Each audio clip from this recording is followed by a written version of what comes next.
అబ్దుల్లాపూర్మేట్ గ్రామ పంచాయతీ కాంగ్రెస్ పార్టీ బలపరిచిన సర్పంచ్ అభ్యర్థి మందుగల విజయ శ్రీశైలం గౌడ్ బ్యాట్ గుర్తుతో ఇంటింటి ప్రచారాన్ని మరింత వేగవంతం చేశారు. గ్రామంలోని ప్రతి వీధి, ప్రతి గల్లీ, ప్రతి ఇంటిని సందర్శిస్తూ ప్రజల ఆవశ్యకతలు, సమస్యలను తెలుసుకుంటూ ప్రజల్లో విశ్వాసాన్ని పెంపొందిస్తున్నారు. ప్రచారంలో పాల్గొంటూ విజయ శ్రీశైలం గౌడ్ మాట్లాడుతూ కాంగ్రెస్ పార్టీ ఎల్లప్పుడూ పేదల సంక్షేమం కోసం ముందుండి పనిచేసిందని, గ్రామ ప్రజలకు మరిన్ని అభివృద్ధి అవకాశాలు అందించడమే తమ లక్ష్యమని అన్నారు. గ్రామాలు సస్యశ్యామలంగా మారేందుకు తాగునీరు, రోడ్లు, పారిశుద్ధ్యం, విద్య, వైద్యం పైన ప్రత్యేక దృష్టి పెట్టి గ్రామాన్ని ఆదర్శ గ్రామంగా తీర్చిదిద్దుతామని హామీ ఇచ్చారు.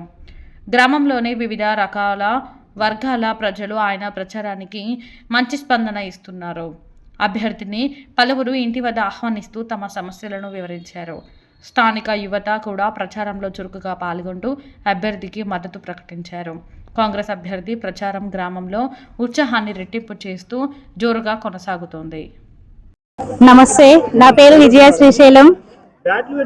అబ్దుల్లాపూర్ లో సర్పంచ్గా పోటీ చేస్తున్నాను. ఇక్కడ చాలా సమస్యలు ఉన్నాయి.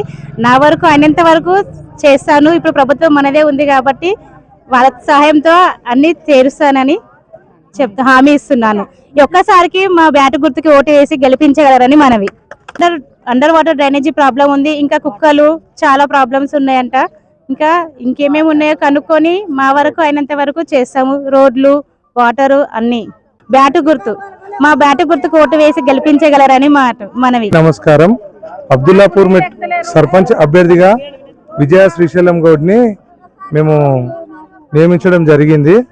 ఈరోజు ముఖ్యంగా జేఎన్ఆర్ఎం కాలనీ అబ్దుల్లాపూర్ మెట్లో మేము కాలనీలలో తిరుగుతుంటే ఒక్కొక్క ఏరియాలో ఒక్కొక్క సమస్య మాకు ఎదురుపడుతుంది. ముఖ్యంగా కొత్తగా ఏర్పడిన కాలనీలలో అండర్ గ్రౌండ్ డ్రైనేజీ మరియు వాటర్ ప్రాబ్లం ఎక్కువగా ఉన్నది. అలాగే ఇప్పుడు హైదరాబాద్కి చాలా దగ్గరగా ఇప్పుడే డెవలప్ అవుతున్న పట్టణానికి చాలా దగ్గరగా ఉన్నటువంటి మా గ్రామంలో వాటర్ ప్రాబ్లం, విద్యార్థుల కోసం స్కిల్ డెవలప్మెంట్ సెంటర్ని కూడా ఏర్పాటు చేస్తాము. అలాగే హెల్త్ క్యాంపులు ఏర్పాటు చేయడానికి కూడా కృషి చేస్తాము. ఈ కాలనీకి తిరుగుతున్నప్పుడు కొంతమంది మాకు సమస్యలు మా దృష్టికి తీసుకురావడం జరిగింది. అవి ఏంటంటే ముఖ్యంగా బస్ ఫెసిలిటీ లేక చీకట్లో మహిళలు చాలా ఇబ్బంది పడుతున్నారంట. అలాగే స్ట్రీట్ లైట్స్ కూడా సరిగా లేవు.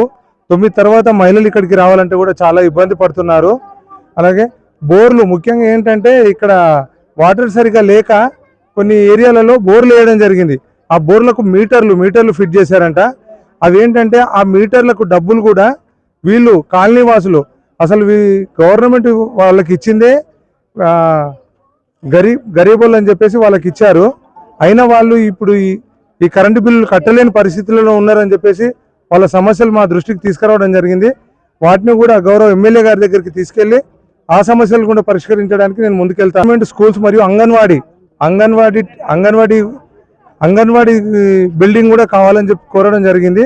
ఈ విషయాన్ని కూడా మేము గవర్నమెంట్ మనదే ఉన్నది కాబట్టి ఎమ్మెల్యే గారి దగ్గరికి తీసుకెళ్లి ఇటువంటి సమస్యలన్నింటినీ మేము పరిష్కరించే విధంగా ఎమ్మెల్యే గారికి మరియు జనాలకు మధ్యలో నేను ఒక వారధిగా ఉండి వాళ్ళ సమస్యలను పరిష్కరిస్తానని చెప్పేసి కోరుకుంటున్నాను.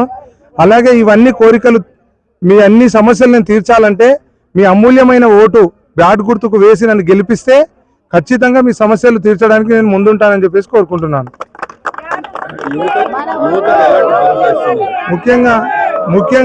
ముఖ్యంగా ఇక్కడ యువత కోసం ఇక్కడ క్రీడా మైదానం కోసం అని చెప్పేసి నాకు చాలా మంది అడగడం జరిగింది. క్రీడా మైదానం కోసం కూడా యువత కోసం నేను ఎమ్మెల్యే గారి దృష్టికి తీసుకెళ్లి క్రీడా మైదానాన్ని కూడా ఇప్పించడానికి నేను నా వంతు కృషి చేస్తానని చెప్పేసి కోరుకుంటున్నాను. సీసీ కెమెరాలు అనేవి కూడా మా దృష్టికి రావడం జరిగింది. వీటిని కూడా నా సాధ్యమైనంత వరకు నేను నా సొంతంగా కానీ దానికని చెప్పేసి నేను ఆలోచన చేస్తాను. అది కూడా ముఖ్యంగా ప్రధానమైన సమస్య ఏంటంటే under ground drainage water problem ఎక్కువగా ఉన్నది. ఈ సమస్యలు తీర్చినట్టయితే 75% వీళ్ళ సమస్యలు తీరినట్టే. మిగిలిన 25% అనేవి అది చాలా చిన్న సమస్యలే. మేజర్ సమస్య అనేది అండర్ గ్రౌండ్ డ్రైనేజీ సమస్యనే. ఇది మూల్యమైన ఓటు బ్యాట్ గుర్తుకు వేసి మమ్మల్ని గెలిపించారని కోరుకుంటున్నాను.